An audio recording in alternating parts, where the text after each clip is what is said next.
ঘরবাড়ির প্রত্যেকটা কোণ পরিষ্কার রাখতে আমার ভীষণ ভালো লাগে এবং এই পরিষ্কারটা আমি খুব এনজয়ভাবেই করি। এই কাজটা আমার একদম বোরিং লাগে না। হ্যালো ফ্রেন্ড, আমি মৌমিতা। আমার ভিডিও তোমাদের ভালো লাগে তাহলে কিন্তু তোমরা অবশ্যই পাশে থাকতে পারো।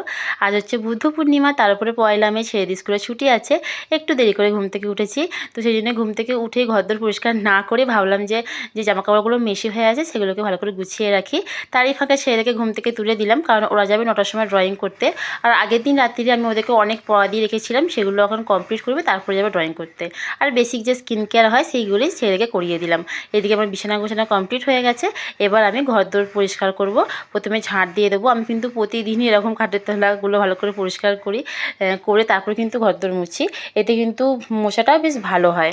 যতই রোজ ঘর পরিষ্কার করি তাও কিন্তু কোথা থেকে যে এত ধুলো বেরোয় আমি জানি না। বাড়িতে ছোট বাচ্চা থাকলে কিন্তু ঘরদোর পরিষ্কার করাটা খুবই দরকার। এদিকে কাজ হয়ে গেছে, স্নান করে নিলাম। আজকে টিফিনে ছিল ছাতু, ছানা আর কলা। এদিকে আমিও স্নান করে নিয়েছি, করে নেওয়ার পর বেসিক যে স্কিন কেয়ার সেটাও করে নিলাম। আজকে বুদ্ধ পূর্ণিমা, আমি তো ভাত খাবো না, সেই জন্য বাড়ির কেউই ভাত খাবে না। ওরা এরকমই কিন্তু প্রত্যেকবার করে।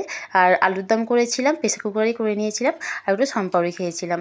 এবার যাবো মামার বাড়িতে। মামার বাড়িতে আজকে বুদ্ধ পূর্ণিমার জন্য পুজো আছে, তো আমিও রেডি হয়ে নিলাম। প্রথমে আমার হাজব্যান্ডে বলছিল যাবো না, কিন্তু তারপরে ও আমাদের সঙ্গে গেছিলো।